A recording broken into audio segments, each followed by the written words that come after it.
Nah, aku tuh kayak erep-erep gitu, Aden. Iya. Ada nenek-nenek pakai kebaya warna krem gitu, pakai ke bawahnya pakai apa sih, batik gitu, kayak batik gitu, ngelewat ke depan tinggi gede. Nah, pas aku samperin ke samping, si nenek-nenek itu kepalanya udah nggak ada. Diem, si kepalanya tuh di kayak apa sih, pagar besi gitu, di pagar besi gitu, senyum sambil melotot sambil giginian gitu. Aku sampai itu Berarti sampai itu, teriak berarti itu sosoknya teriak tuh nggak ada kepalanya. Kepalanya, badannya lewat, tapi kepalanya diem Heeh, di pagar di besi, pagar. kepalanya. Heeh. Assalamualaikum warahmatullahi wabarakatuh. Sahabat-sahabat Aden Official di manapun berada. Kali ini kita ada narasumber yang ingin bercerita tentang seputar hal misteri. Cerita apa? Langsung kita dengarkan cerita dari beliau. Let's go.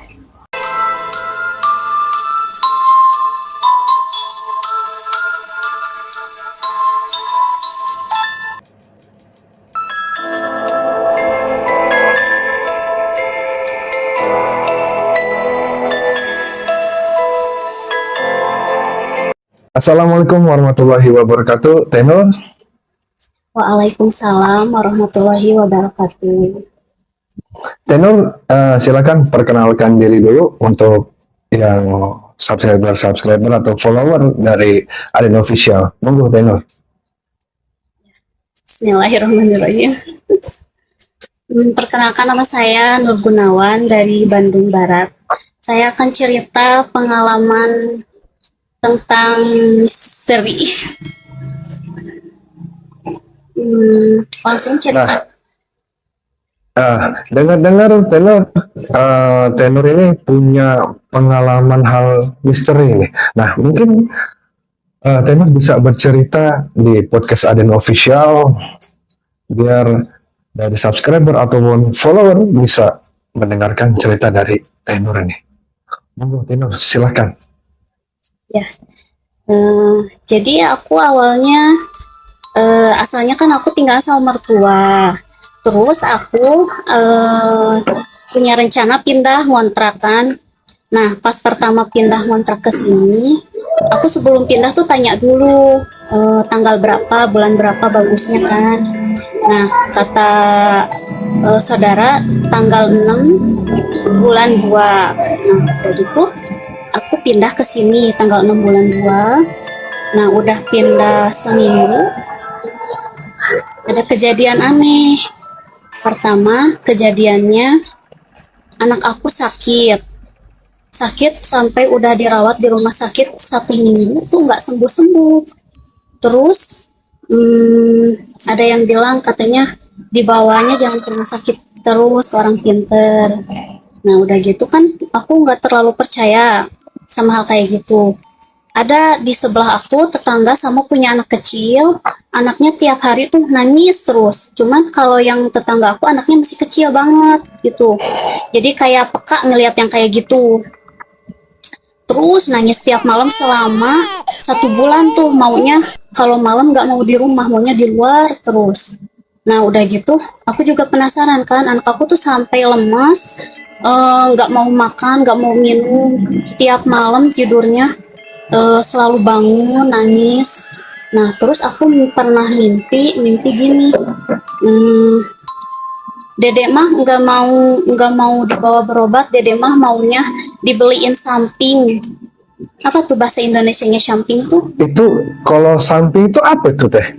Kalau boleh tahu Buat samping itu apa? gendong, buat ruruk mayat kalau di Sunda mah. Buat ruruk mayat dalam artian apa nih? Kayak orang meninggal gitu, Aden di rumah diruruk pakai samping yang carap-carap batik gitu. Nah, Iya, aku mimpi buat kayak kain yang gitu. penutup mayat itu ya? Mm-mm, mm-mm. Yang itu. Nah, terus pas malam-malam jam 1 malam kan di depan ini, di depan pintu kamar ada yang ngintip, tapi semuanya kebakar, gosong semua. Cuman ngintip. Sosoknya itu loh. Iya, ngintip. Ya Allah, aku merinding. Gini, ngintip cuman sebelah segini kelihatannya.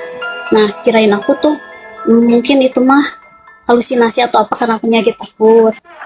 Nah, terus udah gitu dibawa ke orang pinter, katanya jadi yang tinggal di sini tuh nggak nerima kalau aku pindah ke sini, katanya gitu.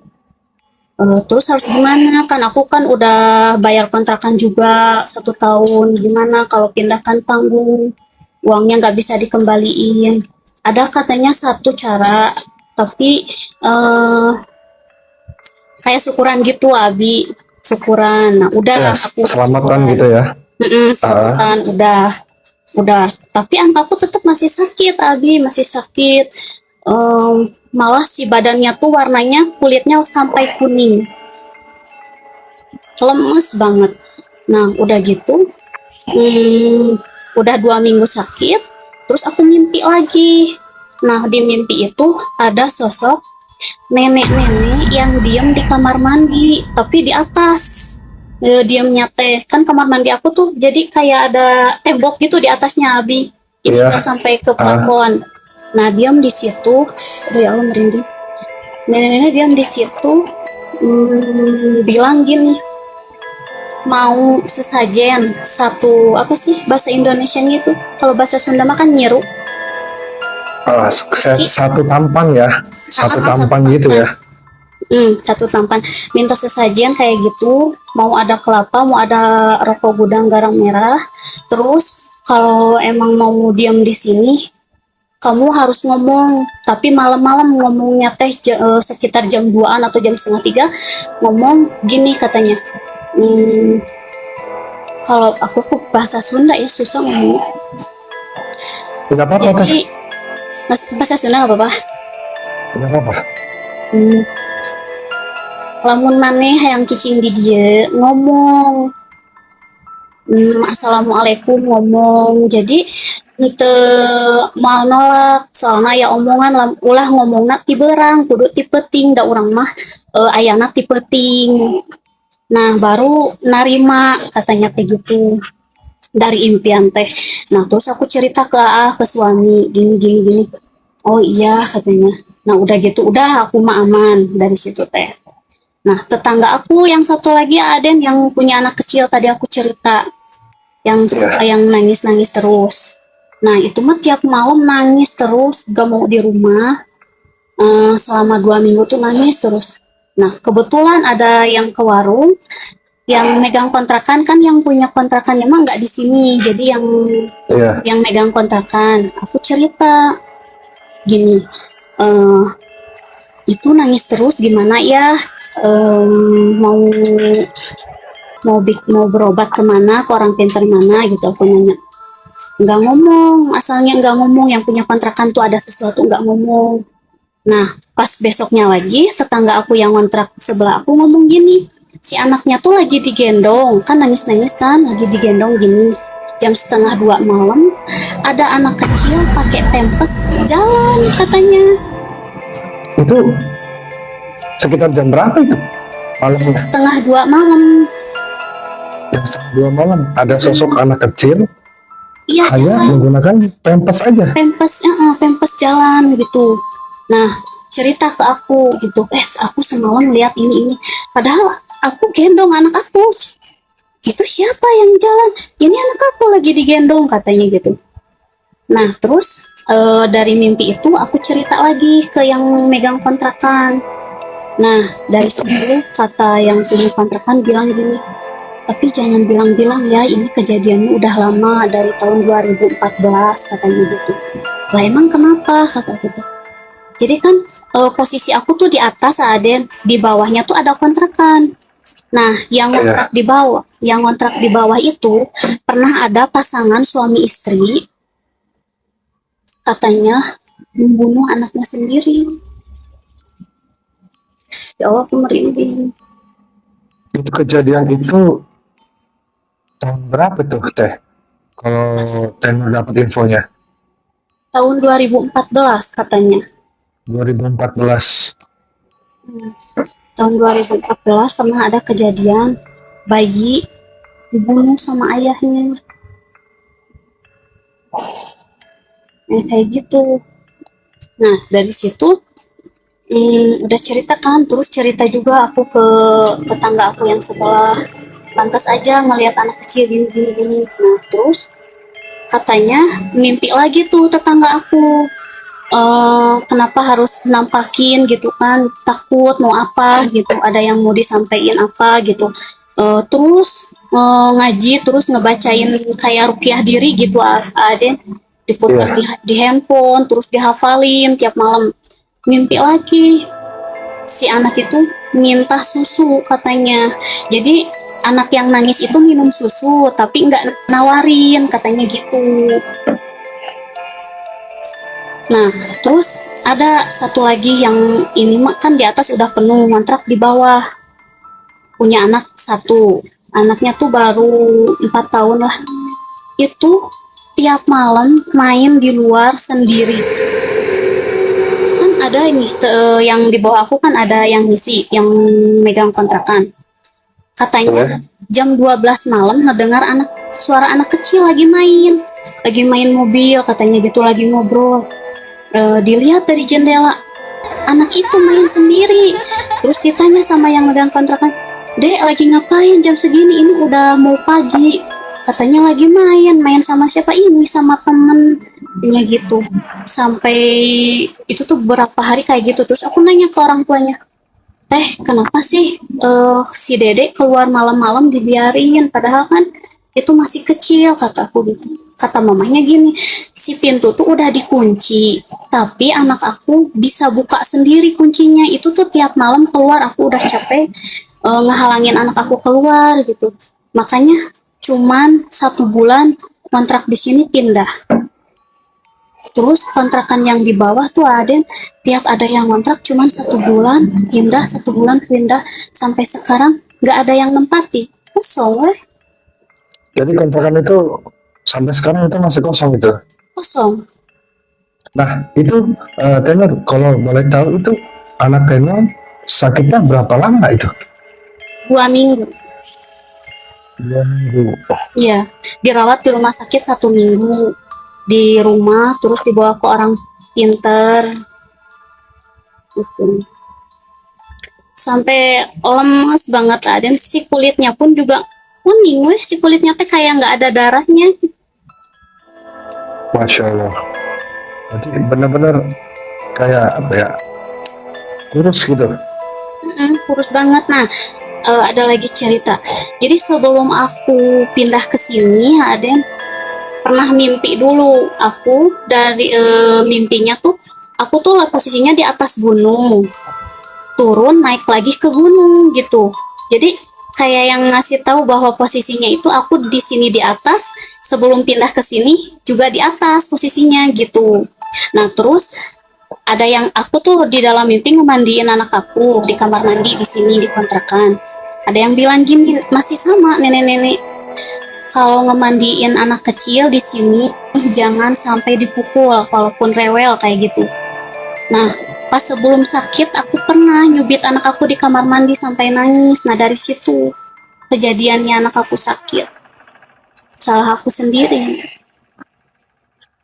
Padahal sosok itu sudah memperingati Masih tahu. Tenor ya. Masih tahu. Cuman akunya jadi lupa gitu kan, yang namanya emosi, capek gitu kan, anaknya soleh, jadi kelepasan gitu. Tapi untuk saat ini anaknya Tenor gimana tuh? Alhamdulillah saat ini sehat semenjak ada omongan itu. Jadi kayak kayak ijab kabul gitu. Pas malam-malam bilang aku yang nempatin di Oh, sini gitu. Jangan ganggu, masing-masing silahkan mau di sini silahkan. Kita masing-masing jangan ganggu gitu. alhamdulillah. Udah pas udah itu, udah gak ada kejadian aneh-aneh. Alhamdulillah. Jadi Kejadiannya untuk 1 tahun. tenor 1 tahun itu. Mm-mm. Aku baru Berarti tahu. sekarang anaknya tenor sama tetangga-tetangga itu masih ngalamin nggak gangguan-gangguan? Kalau yang punya anak kecil itu nggak kuat, Aden, udah pindah. Oh, dia pindah. Nggak kuat katanya, soalnya anaknya nangis terus. Kasihan sama anaknya, sampai nangisnya tuh nggak ada air mata, nggak ada suara. Soalnya masih suka digangguin anak kecil itu. Pernah AA suami aku malam-malam tiba-tiba bangun muntah-muntah kayak kesurupan gitu, kayak kayak orang lagi gini kesurupan ngomong sendiri terus muntah-muntah, pernah kayak gitu. Nah, itu Nggak tahu kejadiannya kenapa. jam berapa teh? Malam, nggak tahu jam berapa, Malam jam 11. posisinya. Nggak tahu jam Ah, 11, nggak tahu jam 12, jam 11-an kayaknya ada waktu itu teh. Bagian kerja malam nggak masuk, nggak bisa bangun dari tempat tidur. tapi untuk saat ini sekeluarga tenor aman-aman aja kan? Alhamdulillah aman, aman dari semenjak ya ada ucapan itu, kayak ijab kabul itu. Tapi kadang suka di mimpi gitu, cuman di mimpi aja ya, itu tetap masih nenek-nenek itu. Masya Allah.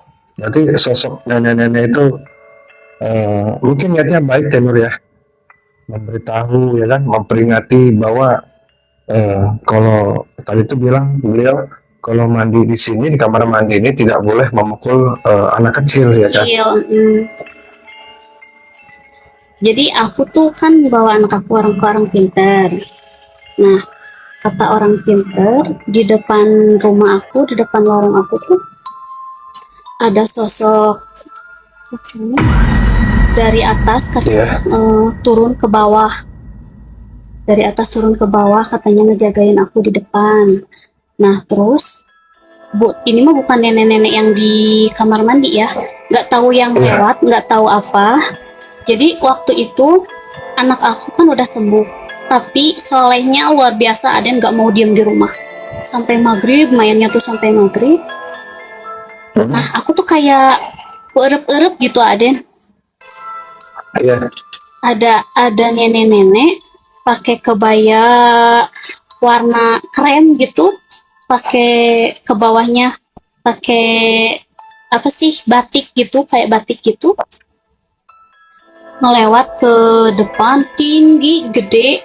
Nah pas aku samperin ke samping,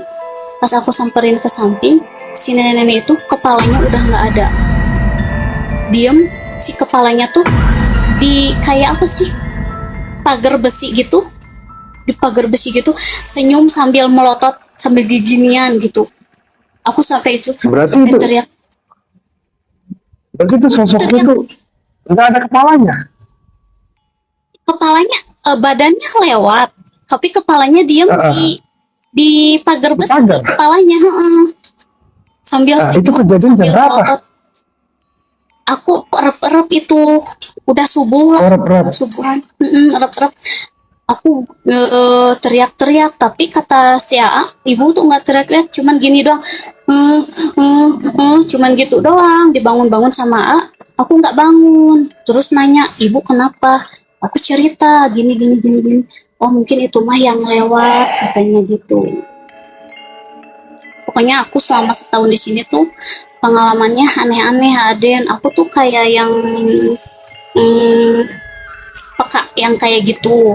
Tapi sebelum pindah ke sini juga di rumah mama mertua, aku sering ngalamin kayak gitu. Sebelum pindah ke sini juga, apalagi di rumah mama mertua lebih serem itu ceritanya.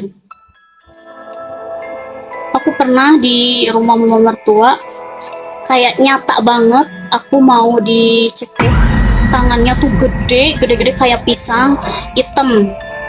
Kerasa gini sampai di sini ada bekasnya.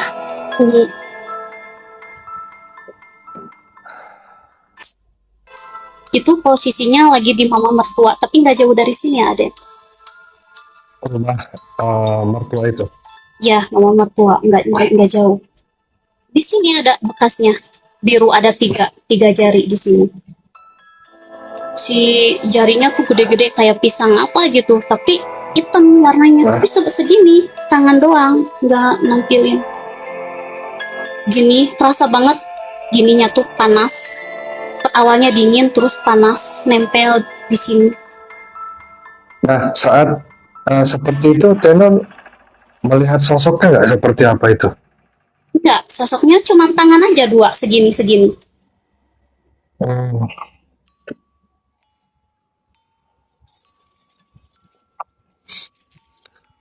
luar biasa ya pengalamannya Tenor ya, dia alami selama ini dari rumah mertua sampai kontrakan sampai saat ini.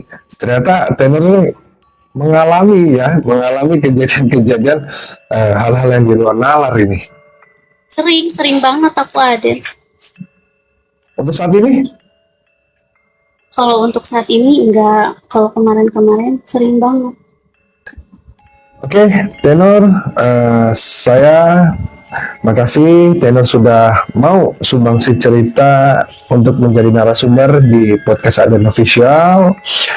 Mudah-mudahan Tenor, anak, dan suami dan keluarga besar Tenor selalu sehat-sehat selalu dan dimudahkan segala sesuatunya oleh Allah Subhanahu wa taala dan selalu berpikir positif, jangan pernah meninggalkan sholat 5 waktu dan perbanyak sholawat. Oke, Tenor, makasih. Thank you Tenor semua. Assalamualaikum warahmatullahi wabarakatuh.